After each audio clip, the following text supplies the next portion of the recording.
Hi, good morning. Welcome to this beautiful day.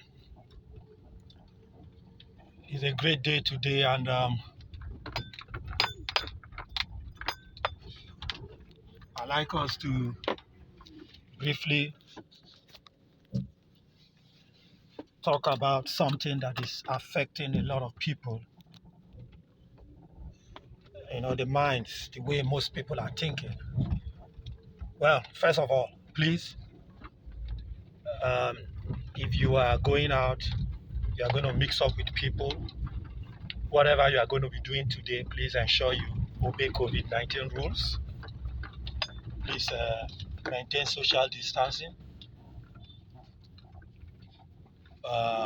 Wear your face masks.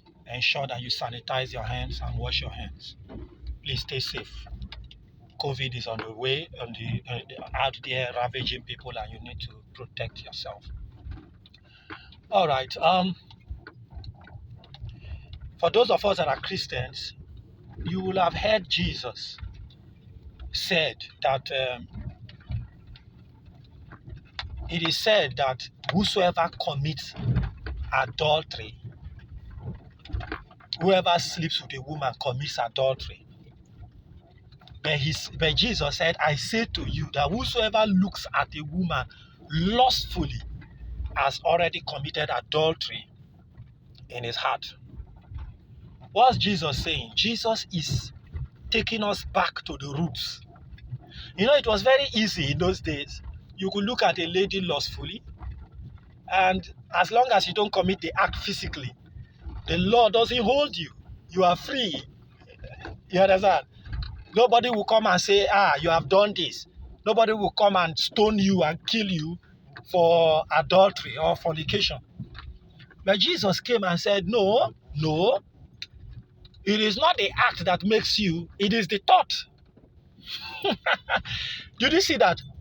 It's not the act that makes you commit fornication or adultery, but it's the thought.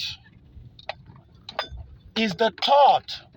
So he said, whosoever looks at a woman lustfully has committed adultery in his heart. So Jesus was saying that the heart, where thinking takes place, is the place where sin is committed, not the physical act. Jesus is drawing us to thinking. From that story, what it means is, if adultery and fornication thoughts are not in your heart, then there's a tendency that you cannot commit it physically.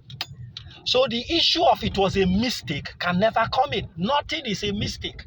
It happens first in the heart before it happens physically.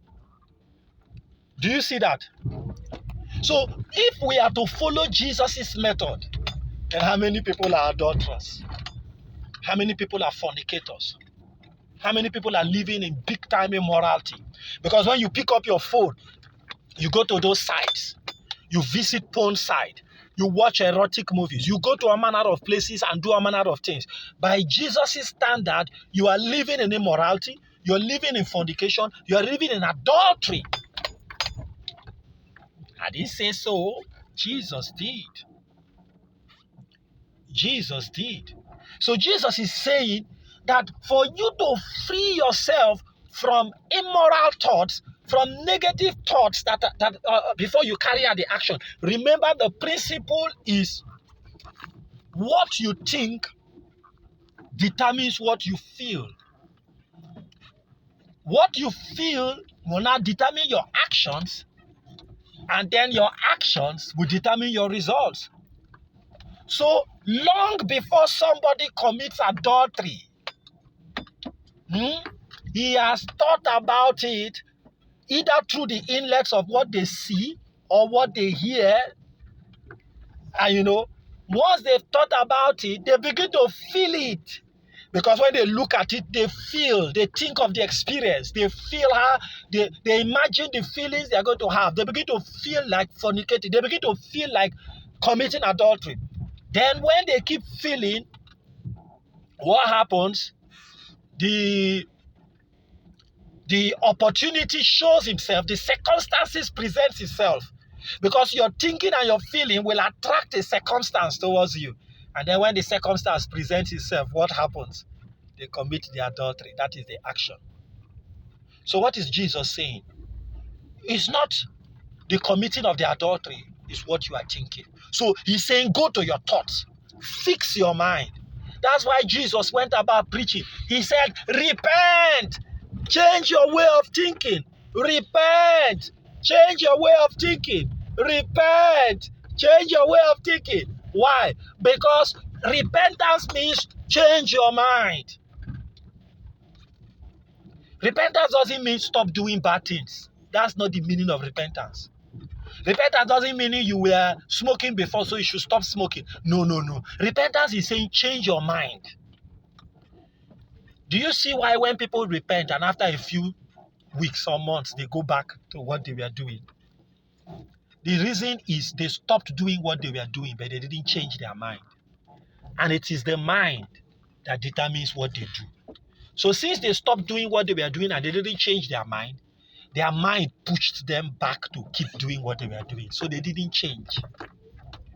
Beloved, repentance means change your mind. So if you are to solve any particular issue in your life, you have to start from your thoughts. Change what you are thinking. Change the negative thoughts. Change the things you are viewing that is bringing the negative thoughts. And at the end of the day, you change your thoughts. As you change your thoughts, what happens to you? You change your thoughts. What happens to you? Once you change your thoughts, based on changing what you're bringing in to your mind, then you can begin to change what you're thinking. As you keep changing what you're thinking, you now begin to change what you're feeling. Then eventually you will change your actions. So for you to stop any habit, any vice, anything that is affecting you, you need to go back to source. The source is your thoughts. What you are thinking inside is determining your feelings and then pushing you to act, because the circumstances around you will connect. Then when you act, you get the results. So Jesus advised, repent, change your mind. Are you getting it? If this is resonating with you, I'd like you to hit the share button, like this video and share it. That is the way to turn things around. That's the way to turn it around. It's not decision. I will stop fornicating. That cannot help you. Why? Your body has become your mind. Your body is controlling you. Your feelings and your thoughts. So the first thing is to change your thoughts. Once your thoughts change, it will hit your feelings. Once your feelings change, your actions will change. And when your actions change, your result will change. I'd like you to think about this. Remember, what you think about is determined by what you're seeing and what you're hearing. So stop viewing those pages that you view. Stop discussing those things. Stop listening to such music. Stop watching such videos. As you cut off the inlet and you begin to renew your mind, as you cut those ones off, you have to start taking better things, because there's no vacuum. If you have stopped taking immoral things into your mind, you have to start taking righteous things. So as you are replacing them, your mind is getting renewed. It takes work. It takes energy. Put in the energy and you'll be glad you did. God bless you.